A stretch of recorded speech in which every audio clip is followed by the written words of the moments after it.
नमस्कार दोस्तों। आज हम बात करेंगे एक ऐसे नाटक की जो हमारे समाज की सच्चाई, पाखंड और अंदरूनी पीड़ा को उजागर करता है। शीर्षक है पगला घोड़ा। यह नाटक लिखा था प्रसिद्ध एक नाटककार बादल सरकार ने, जिन्होंने भारतीय रंगमंच को एक नया दृष्टिकोण दिया है।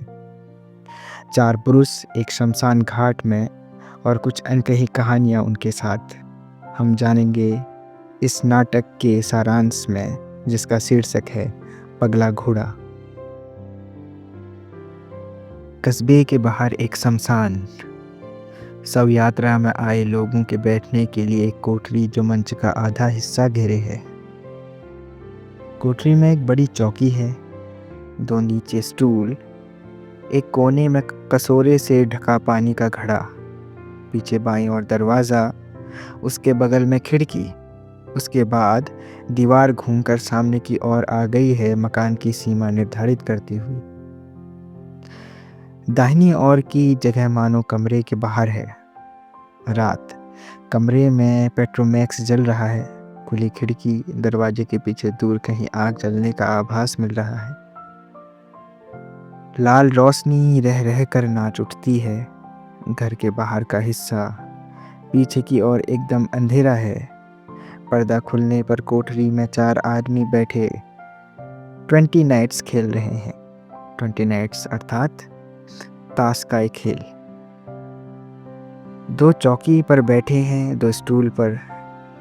एक हाथ खेल होने के बाद बातचीत शुरू हो जाती है।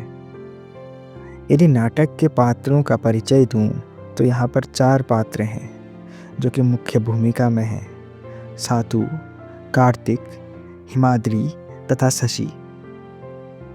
और इनके अलावा जो 5वां मुख्य पात्र है वह है एक लड़की जो धूं-धूं करती चिता में शमशान में लेटी हुई है। और 3 अन्य पात्र जिनका नाम आगे आपको नाटक में बता दिया जाएगा, वो भी इस कहानी में एक मुख्य भूमिका निभाती हैं। चारों व्यक्ति चिता के पास ही कोठरी में बैठकर शराब का सेवन कर रहे हैं और साथ ही ताश की बाजी भी खेल रहे हैं। अचानक वह आपस में बात करने लग जाते हैं और एक दूसरे को अपने जीवन के किस्सों को बताने की बात करते हैं और कहते हैं कि अभी चिता को जलने में तो काफ़ी समय है, तब तक क्यों ना हम कुछ अपने जीवन के किस्सों के बारे में बात कर लें।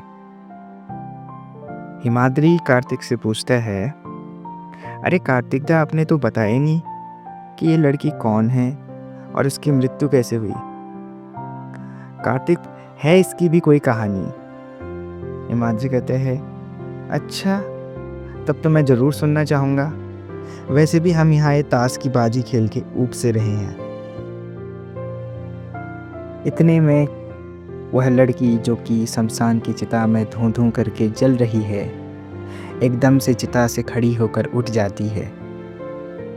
शायद यह उस लड़की की आत्मा है जिसे ना ये चारों देख पा रहे हैं और ना ही सुन पा रहे हैं। लेकिन वह लड़की बड़े ही रुचि से इन चारों की बातें सुन रही है और कह रही है, अरे नहीं नहीं, चुप रहिए, मैं हाथ जोड़ती हूँ, मेरी कहानी को मत कहिए।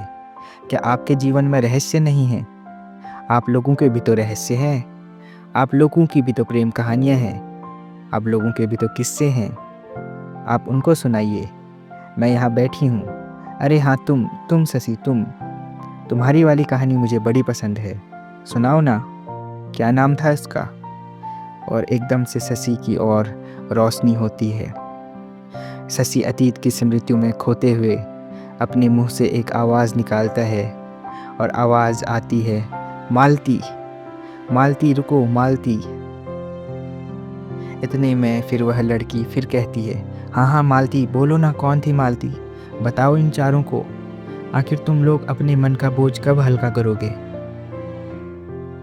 इतने में वह लड़की मालती बन के शशि के सामने आती है और शशि उठ के खिड़की के पास जाके कहता है, मालती, तुम उससे शादी कर लो, वह बहुत अच्छा लड़का है, वह मेरे फूफा का लड़का है, वह तुम्हें प्रेम करता है। और मालती कहती है, लेकिन मैं तो आपसे प्रेम करती हूँ ना शशि। शशि कहता है, वो तो है, किंतु वो आपको बहुत खुश रखेगा मालती। मेरे साथ तुम खुश नहीं रह पाओगी। मुझे पता है कि उससे अगर तुम शादी करोगी तो सब कुछ ठीक हो जाएगा। इतने में वह तीनों शशि की ओर देखते हैं और कहते हैं, अरे शशि, क्या हुआ? शशि कहता है, अरे कुछ नहीं कार्तिक बाबू, बस थोड़ा सा बाहर को झांक रहा था खिड़की से, और आकर फिर अपने स्थान पर बैठ जाता है और दोबारा शराब पीने लग जाता है।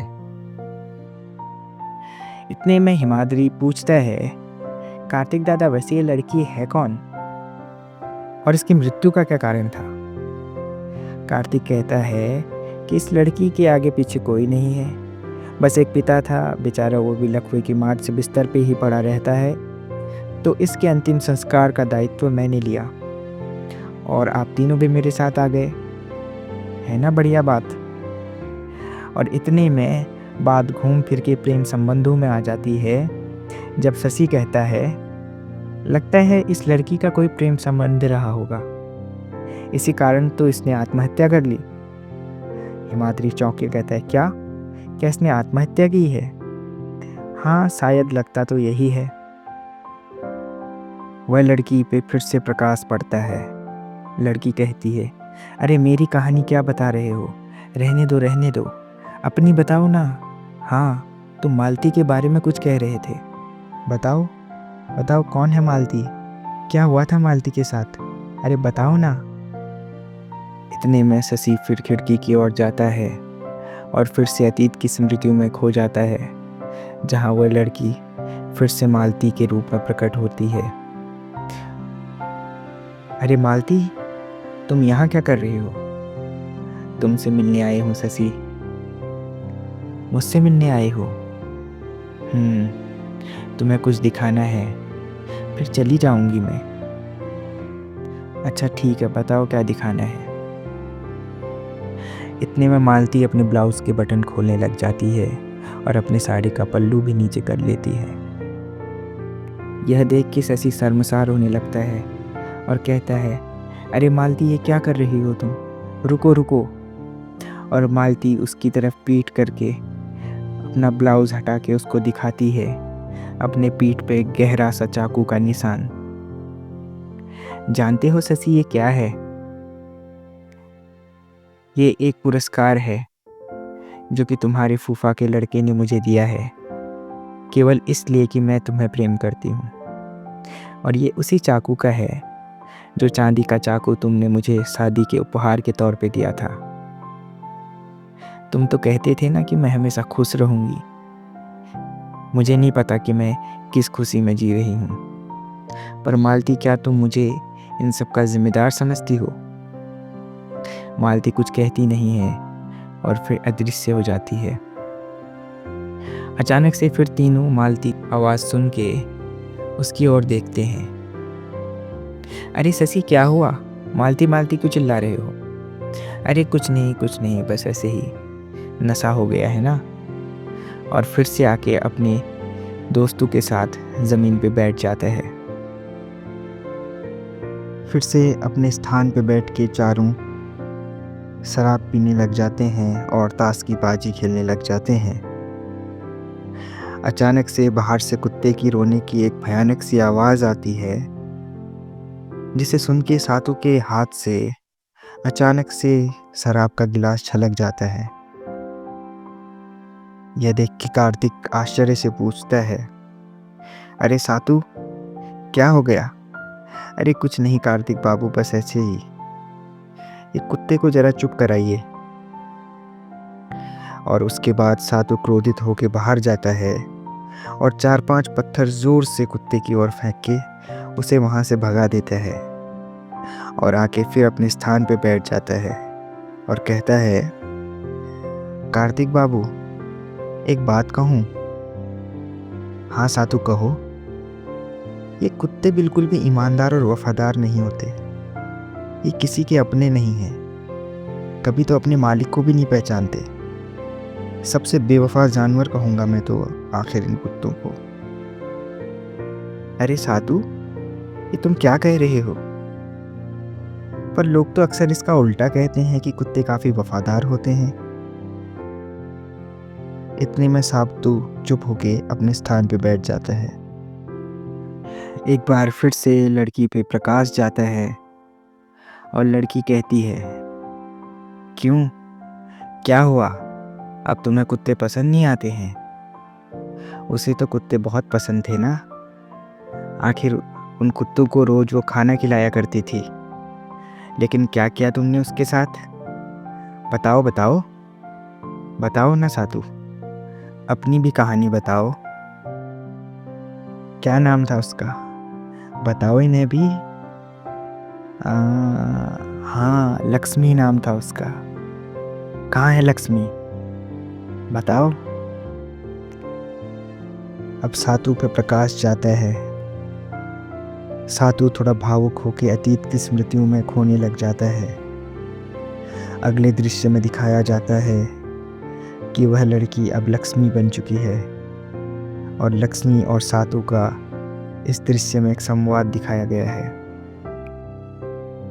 अरे लक्ष्मी, तुम्हें कितनी बार कहा है कि इन कुत्तों को खाना मत दिया करो। अरे नहीं बाबूजी, ये कुत्ते काफ़ी वफादार होते हैं। अच्छा ठीक है, तुम मानने वाली कहाँ हो। वैसे तुम जो मेरे घर का इतना काम करती हो, इसकी वजह से मेरी आदत बिगाड़ दी है तुमने। ऐसे तो मैं कुछ कर ही ना पाऊँ।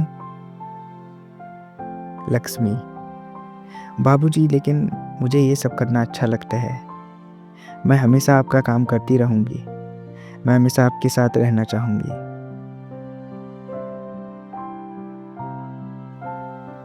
क्या हुआ सातू, तुम तो कहीं खो ही गए।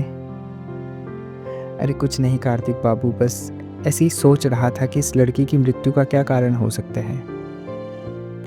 इतने में कार्तिक लड़की की मृत्यु का कारण बताता है। कार्तिक बताता है कि इस लड़की का विवाह एक बड़े घराने के लड़के से हुआ था, जो कि मानसिक रूप से पागल था। और एक ज्योतिषी के कहे जाने पर कि अगर इसका विवाह किसी कन्या के साथ होगा तो इसकी बुद्धि ठीक हो जाएगी, उसकी शादी उस पागल से करा दी गई। लेकिन उसकी बुद्धि ठीक होना तो दूर, वह सुहाग रात वाले दिन ही वहाँ से भाग गया और 3 साल तक के बेचारी अकेली पीड़ा सहती रही। और फिर 3 साल बाद ये भाग के अपने घर आ गई। घर आने के बाद इसका शोषण एक बाबू साहब ने किया, जो इसके अपाहिज और लकवे से ग्रसित पिता का उपचार करने में सहयोग कर रहा था। अंत में शायद इसके पास कुछ और चारा न बचा और इसने ज़िंदगी से तंग आके आत्महत्या कर ली। इतने में उस लड़की पर फिर से प्रकाश पड़ता है और वो कहती है, अरे क्या हुआ, मेरी कहानी सुनाने लग गए आप लोग तो, अपनी कहानी भी तो सुनाइए। हाँ सातू, तुम बता रहे थे लक्ष्मी के बारे में, क्या हुआ था लक्ष्मी को, बताओ इन्हें भी। अचानक से सातू पर प्रकाश पड़ता है और वह लड़की लक्ष्मी में बदल जाती है। फिर से सातू और लक्ष्मी के बीच एक संवाद होता है। अरे लक्ष्मी, मैंने तुम्हें नए मालिक के वहाँ भेजा था, तुम वापस क्यों आ गई? बाबूजी, मुझे उनके वहाँ नहीं रहना है, मुझे आप अपने चरणों के पास रख दीजिए। मैं ज़िंदगी भर आपकी सेवा करूँगी, लेकिन मुझे अपने से दूर मत रखिए। ये सुन के सातू क्रोधित हो जाता है और कहता है, लेकिन लक्ष्मी, समाज की भी तो मर्यादा रखनी पड़ेगी, आखिर लोग क्या सोचेंगे? बाबूजी, अगर आपने लोगों के बारे में सोचा होता तो उस दिन मुझे उन गुंडों से नहीं बचाया होता। आपने मुझे एक नई जिंदगी दी, आप फिर मुझे क्यों नर्क के द्वार में झोंकना चाहते हैं? और सातू अंत में उसकी बात न मान के उसके प्रेम को ठुकरा देता है। और फिर अगले ही संवाद में दिखाया जाता है कि सातू हॉस्पिटल गया था और वहाँ पर उसको लक्ष्मी की लाश मिलती है और वहाँ पर उसकी लाश के साथ वो कुत्ता भी था जो सातू को पहचान नहीं पा रहा था और उसके लिए भौंक रहा था।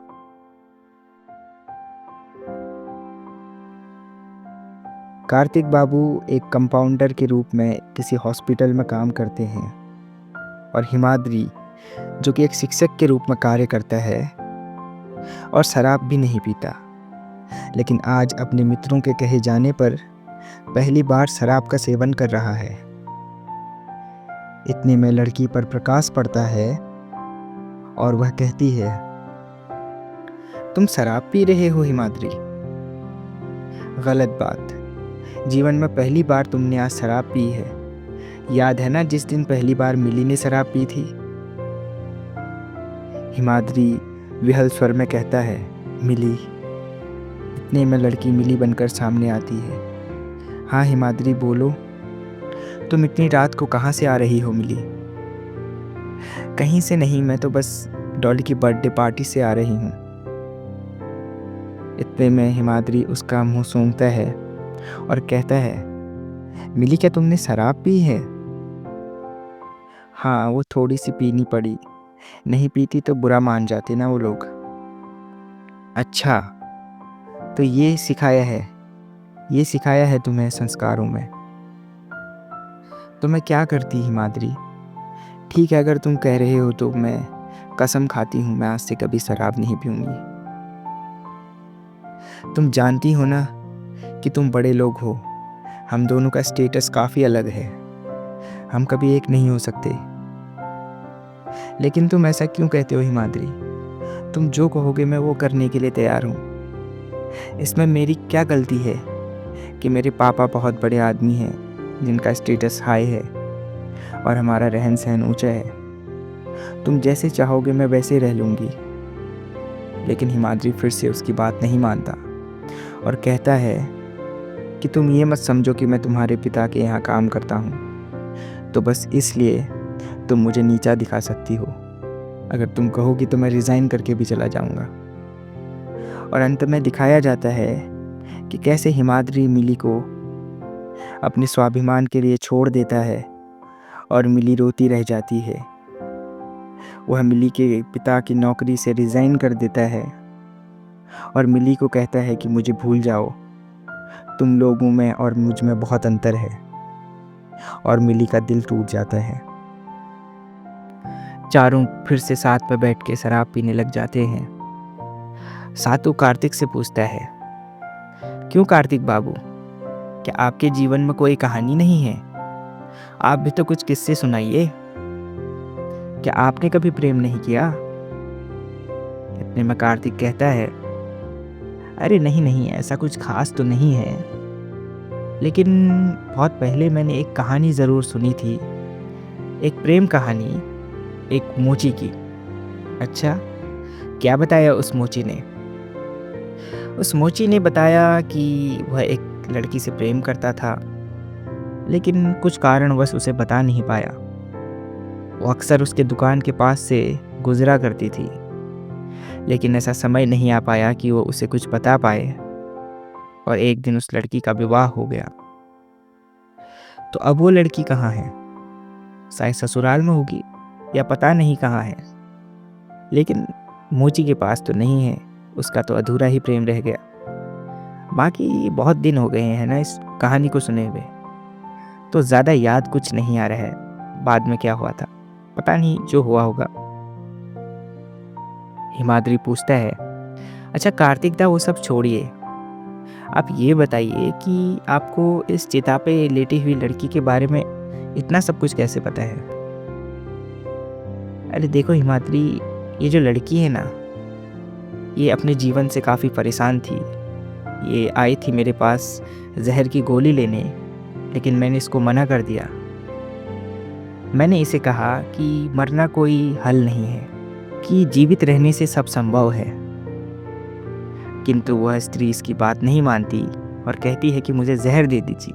मैंने उसे कहा कि तुम कुछ दिन रुक जाओ, तुम 7 दिन मेरा इंतज़ार कर लो। अगर 7 दिन में भी अगर तुम्हें ख्याल नहीं निकाल पाई अपने दिमाग से मौत का, तो मैं तुम्हें ज़रूर जहर दे दूँगा।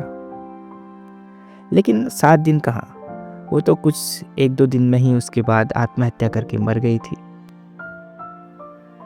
शराब की बोतल अब ख़त्म हो चुकी है। चिता भी लगभग अब पूरी तरीके से जलने की स्थिति पे है। इतने में शशि कहता है, कार्तिक बाबू, क्या आप चलें क्या? विलंब भी काफ़ी हो चुका है और अब तो चिता भी लगभग जल ही चुकी है। तो इतने में कार्तिक कहता है, हाँ, आप तीनों जा सकते हैं। वैसे अब कुछ खास है नहीं, मैं इसे अब पूरा समाप्त करके ही आऊँगा। इतने में तीनों कार्तिक की बात मान के वापस घर की ओर प्रस्थान करने लग जाते हैं और दूसरे ही दृश्य में दिखाया जाता है कि कार्तिक अब धीरे से अपने थैले से एक डब्बे में कुछ पाउडर सा निकालता है और एक गिलास पानी में उसे घोल के अपने हाथों में ले लेता है। अचानक चिता से उठी हुई लड़की फिर कार्तिक के पास आती है और कहती है, रुको, ये आप क्या कर रहे हैं? क्या ये जहर आप अपने आप को मारने के लिए लाए हैं? कार्तिक रोते हुए कहता है कि 7 दिन ही तो मांगे थे तुमसे, वो भी ना दिए गए। मैंने 7 साल तुम्हारा इंतज़ार किया था। इससे स्पष्ट होता है कि कार्तिक की जो प्रेमिका थी, जिसे उसने एक मोची की कहानी में रूपांतरित किया था, वह कोई और नहीं बल्कि चिता में लेटी हुई वह लड़की थी। यह सुन के वह लड़की काफ़ी व्याकुल हो जाती है और कहती है कि आपने मुझे पहले क्यों नहीं बताया? अगर आपने मुझे शायद पहले बताया होता तो मेरे पास भी कोई जीवन जीने का उद्देश्य बचा होता। कार्तिक का निस्वार्थ प्रेम देख वह लड़की रोने लग जाती है और अपने आप पे पश्चाताप करने लग जाती है और कहती है कि मुझे आप अभी भी चिता से उठा लीजिए, मैं अभी भी पूरी तरीके से जली नहीं हूँ, मैं आपके हो जाऊँगी। किंतु अब कोई फ़ायदा नहीं है। धीरे धीरे चिता संपूर्ण तरीके से जल जाती है और वह लड़की भी गायब होने लग जाती है। किंतु गायब होते होते उसके अंतिम शब्द बस यही कह रहे होते हैं कि आप जहर न पी लीजिए, आपको सौगंध है मेरी। नाटक का अंत एक ऐसे मोड़ पे जाके ख़त्म होता है जहाँ पर कार्तिक बाबू के हाथ में जहर का गिलास है और वह इस असमंजस में पड़े हुए हैं कि क्या उसे इस जहर को पी के अपनी जीवन लीला समाप्त कर देनी चाहिए, क्योंकि उनकी प्रेयसी, जिसे वो अत्यधिक प्रेम करते थे, अब इस संसार में नहीं रही, या फिर उन्हें अपने आप को खुद एक नया मौका देना चाहिए और एक नए सिरे से अपनी ज़िंदगी की शुरुआत करनी चाहिए। जैसा कि वो हमेशा कहते हैं कि जीवित रहने पर सब संभव है। तो कैसी लगी आपको यह कहानी और इस कहानी का सार? अगर आपको ऐसी और रोमांचक कहानियाँ, नाटक तथा उपन्यास सुनने हैं तो आप सब्सक्राइब कर सकते हैं हमारे चैनल को। नमस्कार, मैं हूँ करण। धन्यवाद।